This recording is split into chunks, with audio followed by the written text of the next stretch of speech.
anti-Marcos, ano nila dyan, yung anino ng nakaraan. Sasabihin nila, oh, martial yan, ganyan. Ipapabor lang ng mga Marcos sa kanila yan. Ganyan yung mga ipapalakas nila. Oo, yung mga anti.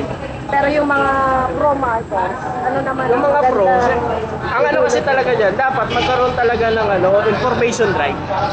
Hindi yung PI lang. Kasi masyadong ano yan eh, kumbaga sa libro, title page lang. Yung dapat talaga information drive. Meron talagang dapat yan talaga yung taong bayan. Ano ba yung rason bakit may ganyan? Bakit may People's Initiative? Sa akin siguro, yung sa People's Initiative yan, ang nangyayari kasi, siguro nakikita ng ibang mga tao, masyadong mababaw. Kailangan talaga, kumbaga, hindi mo lang, kumbaga sa pagkain, hindi mo lang titikman.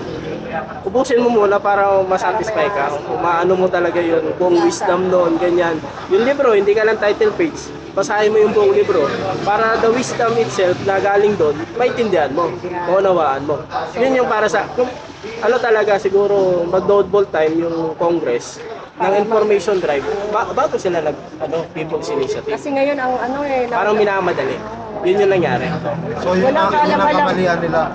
Para sa akin yun yung parang butas. Hindi naman ako against doon, pero siguro yun yung nasisilip. Kasi parang minamadali. Nandun na tayo sa minamadali, kaso yung information drive talaga. Kasi sasabihin na iba, binayaran, binigyan ng ayuda. Diba? Hindi may tatangi kasi may mga video eh.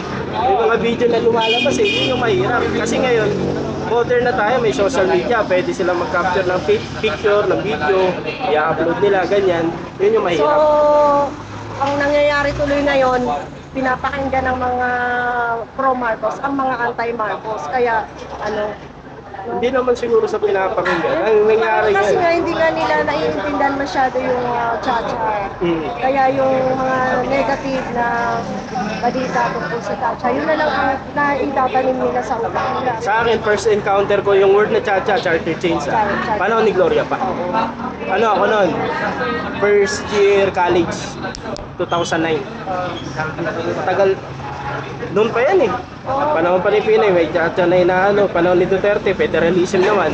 Diba? Kumbaga napakarami ng Ngayon, Chacha ulit. Gugulat ka, may what? Si Duterte, antay sa ganyan. Pero panahon niya, sinusulong yung federalism. Diba? Anong masasabi mo ngayon sa mga nangyayaring ganyan? Ano pa yan?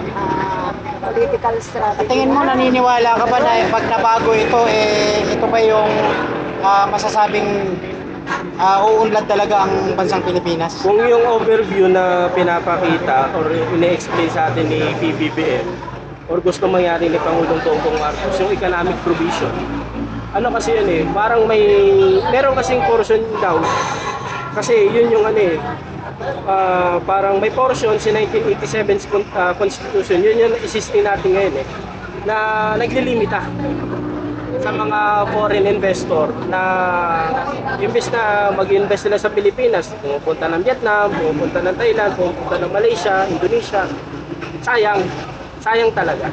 Kaya kung economic provision naman, yung purpose nitong charter change na to, why not? Kasi lalong-lalo na ngayon, we are still nagre-recover pa kasi yung bansa natin sa economy from pandemic.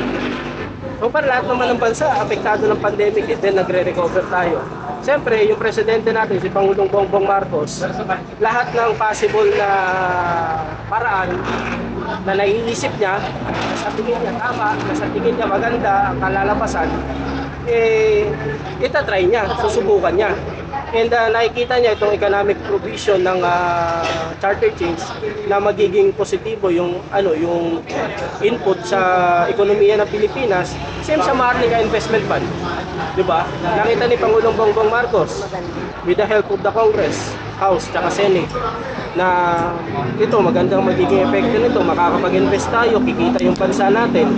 Hindi positive yung magiging input kasi may sariling kita yung yung mismong bansa natin, yung mismong estado. Di ba? Maganda yung ganun na setup. Ngayon, sa economic provision naman ng Chacha, kung nakita ni Pangulo, sige, kung mapapadali yung pagpasok ng mga investor, because President Bongbong Marcos is planning the Philippines maging economic hub. Kumbaga, lalapit sa atin yung mga investor. Lalapit yung investor sa atin. Nakikita nyo, sa employment rate natin, for 18 years, yung employment rate natin, pinakamataas to. Yung employment rate natin. For 18 years ha. Katong years na to. Ngayon, Itong year na to. 2023. Oo. Pinakamataas siya. So, ibig sabihin, ang counterpart kasi ng unemployment, walang trabaho. Sobrang baba. Bilang na walang trabaho. Kayo, ano ba ikakatuwa nyo? Maraming tambay o maraming may trabaho? Siyempre, doon tayo sa maraming may trabaho. Ngayon, kung marami pang mga investment ang papasok, investors, edi talagang magiging active yung economy natin. Iyon naman yung target ng lahat ng bansa eh. Umunlad sila, maka-attract sila ng investor, investment. Ayan nga, ang ganda ng nangyayari 2023. Pasintabi lang po sa mga negatibo yung pananaw sa administrasyon na to. Mataas po yung ating employment rate. Investment po natin na approve ng Board of Investment or BOI. Kasi pre-pandemic natin, worth more or less trillion ang approved investment natin. Then 2023, under the Marcos Jr. administration, halos pumantay na siya yung approved investment natin. Ganun na siya kalaki. So ibig sabihin, nakikita natin, na-attract talaga ni BBBM ng kanyang administrasyon yung mga investor, domestic tsaka foreign investor yon. Ano na yon, nagkahalo na yon. Ngayon, kaya napaka positibo ng adhikain ni BBBM sa charter change na yan. Ang sa akin lang, sana hindi mapolitika, hindi lagyan ng kulay. Sabi niya nga sa Senado tsaka sa House, Kongreso yan, mataas na kapulungan tsaka mababang kapulungan. Sabi niya, bilisan na lang yung yung pag-aaral sa charter change na yan. Santabi na lang yung Bangayan, santabi yung Iringan. So sinabi yun ng ating Pangulo. Inano talaga ni Pangulo na magkaisa talaga. Yun talaga yung statement ni BBBM dyan. The other day, inano niya lang, this week may statement si BBBM na nilabas about yan. Ako, base na rin sa sa statement ni Secretary Arsenio Balisacan ng NEDA, National Economic Development Authority. Talagang maganda na magkaisa yung Kongreso. Kasi ngayon, maririnig mo, si House, araw-araw yung press con. Senate, matindi rin yung banat.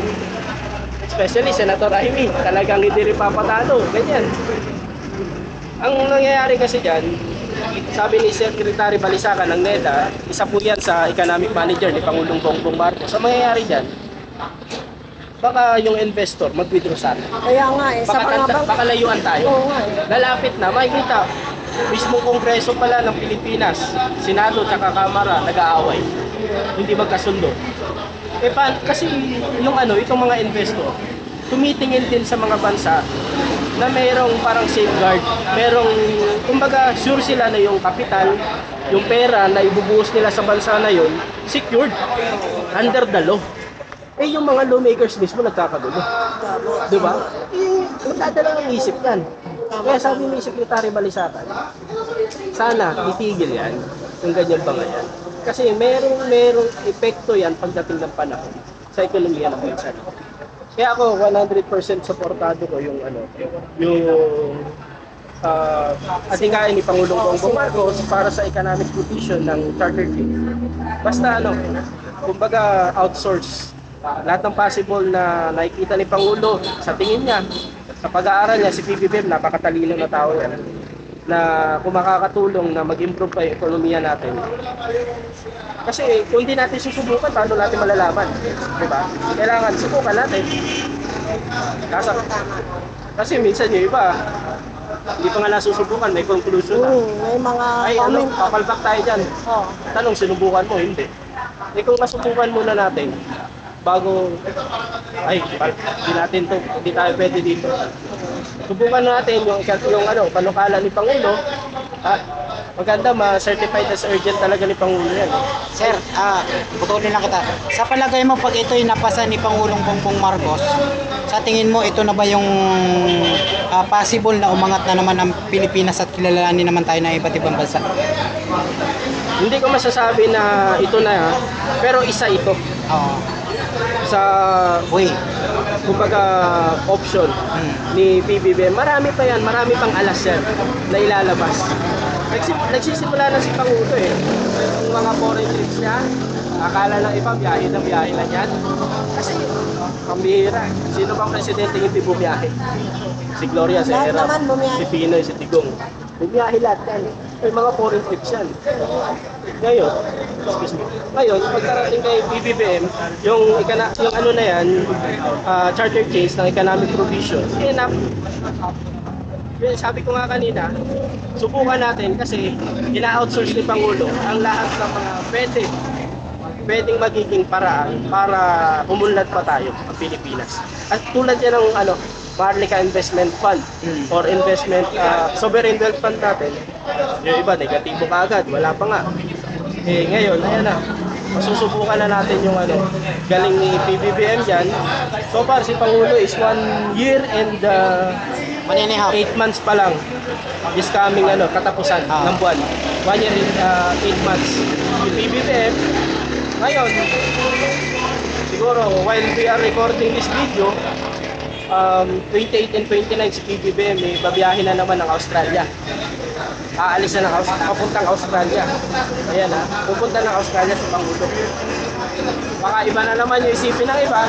So far si Pangulo, continuously pinapaganda niya ang relasyon ng Pilipinas at ng ibang mga bansa. And Australia, isa po yan sa ating mga kaalyado at kakamping bansa natin.